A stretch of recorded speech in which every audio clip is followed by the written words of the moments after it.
How to fix The Last of Us Part 1 monitor color and display settings. Welcome back to Teknobalta. Today, we're diving deep into optimizing the visual experience for The Last of Us Part 1, specifically addressing monitor color and display settings to ensure you capture every intricate detail of Naughty Dog's masterpiece. Achieving pristine visual fidelity goes beyond in-game sliders. It requires a holistic approach encompassing your monitor's hardware, operating system configurations, and graphics driver optimizations. We'll meticulously guide you through advanced calibration techniques, leveraging both your display's native capabilities and specialized software tools like the NVIDIA Control Panel to transform your gameplay from merely acceptable to truly cinematic, ensuring your KTC H25T7 monitor or any comparable display delivers its full potential. By fine-tuning each component, from color temperature to gamma and HDR implementation, we aim to eliminate common visual discrepancies like washed-out colors or improper contrast, providing you with the most immersive and graphically accurate presentation of this critically acclaimed title. Let's begin our deep dive technical guide. Initial monitor, OSD calibration. Start by accessing your monitor's on-screen display, OSD, menu to establish a foundational calibration. Adjust brightness, contrast, and sharpness to their optimal levels, ensuring no detail is crushed in blacks or clipped in whites before any software adjustments are made. This hardware-level tuning forms the crucial baseline for subsequent software refinements. Target color temperature, 6500 K. Set your monitor's color temperature to 6500 KD65, the industry standard for accurate color reproduction, often found under presets like Normal or User in your OSD. This neutral white point prevents a distracting blue or yellow tint, ensuring colors are displayed as intended by the game's artists. Deviations from 6500 K, like 6000 K, bluish, or 7000 K, yellowish, significantly alter visual perception. Calibrate gamma to 2.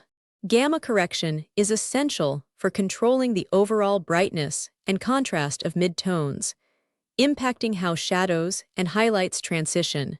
Aim for a gamma of 2, which is the standard for PC monitors in a typical viewing environment, enhancing depth and realism without over-darkening or brightening scenes.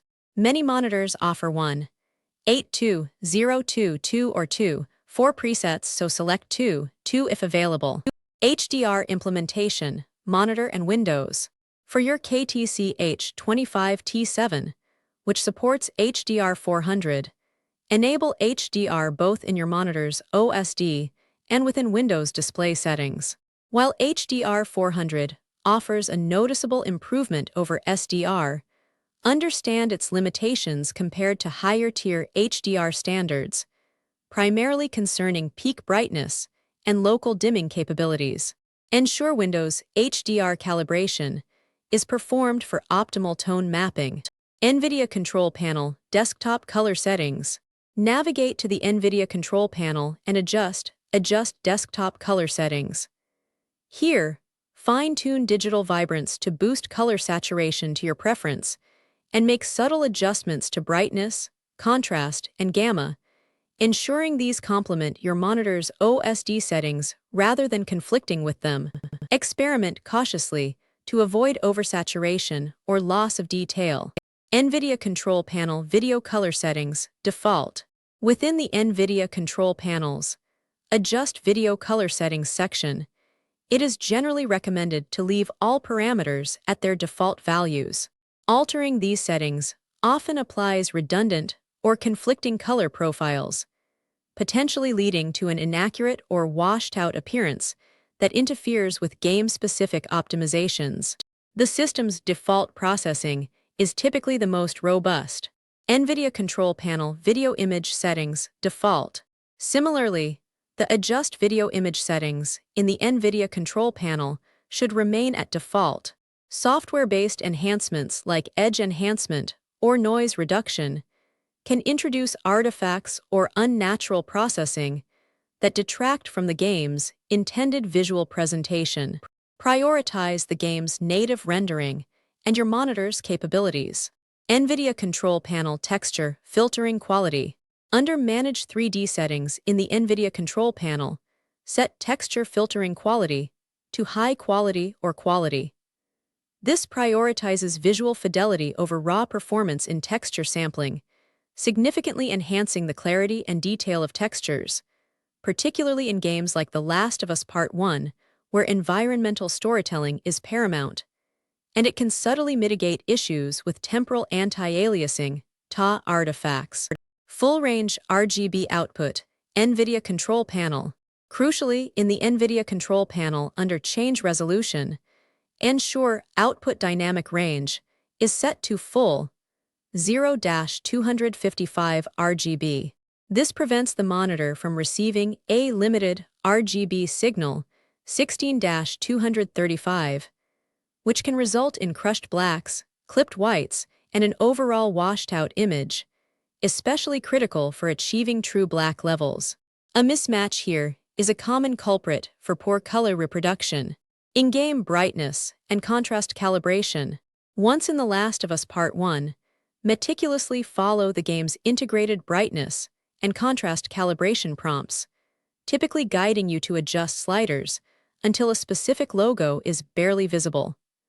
These settings are designed to ensure the game's intended dynamic range is correctly mapped to your display, vital for preserving atmospheric detail in both dark and bright scenes. In-game HDR white point/black point, if applicable. If HDR is active, TLOU Part 1 offers specific HDR calibration sliders for white point and black point. These advanced settings are crucial for accurate tone mapping, allowing you to define the maximum brightness, white point, and deepest black levels, black point, your display can achieve, preventing excessive clipping or crushing in HDR environments. Adjust them to match your monitor's capabilities precisely. In-game visual enhancements, motion blur and film grain. Consider disabling in-game settings like motion blur and film grain for a cleaner, sharper visual experience, especially on a high refresh rate monitor like the KTC H25T7. While stylistic choices, these effects can sometimes obscure fine details or introduce perceived blur, detracting from the pristine image quality you're aiming to achieve. Their removal often results in a more immediate and responsive visual feel. In-game anti-aliasing, TLOU/DLSS/FSR. The Last of Us Part 1 utilizes modern anti-aliasing techniques. Experiment with settings like TAA, DLSS, if you have an RTX card, or FSR to find the optimal balance between edge smoothness and overall. DLSS/FSR can offer superior anti-aliasing with performance benefits, often preserving more detail than standard TAA, which can sometimes introduce slight blurriness. Windows display settings, HDR/SDR brightness balance. When running Windows in HDR mode, adjust the SDR content brightness slider in Windows display settings. This control dictates how standard dynamic range content appears within the HDR desktop environment, preventing SDR elements, like your desktop or web browser, from appearing excessively dim or overly bright compared to the vibrant HDR game. Proper balance ensures a consistent viewing experience. Driver optimization and game-ready drivers. Always ensure your NVIDIA graphics drivers are updated to the latest game-ready driver version. These drivers often include specific performance and visual optimizations tailored for new game releases, ensuring the GPU's rendering pipeline is fully synchronized with The Last of Us Part 1 requirements. Use NVIDIA GeForce Experience to manage and apply these updates seamlessly. Monitor refresh rate verification. Verify that your KTC H25T7 monitor is running at its advertised 240 Hz refresh rate in Windows display settings And within The Last of Us Part 1 graphics options, a high refresh rate significantly contributes to perceived visual fluidity and responsiveness. Even though it doesn't directly affect color, it enhances the overall display experience of the game. Adaptive Sync, G-Sync compatible/free sync. Enable Adaptive Sync, G-Sync compatible on NVIDIA cards for your KTC H25T7 monitor via the NVIDIA Control Panel and your monitor's OSD.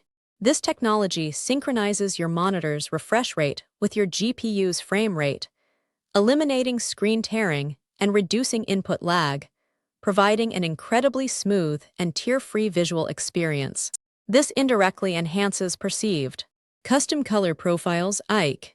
For advanced users seeking professional-grade calibration, consider creating or loading a custom ICC, International Color Consortium, profile.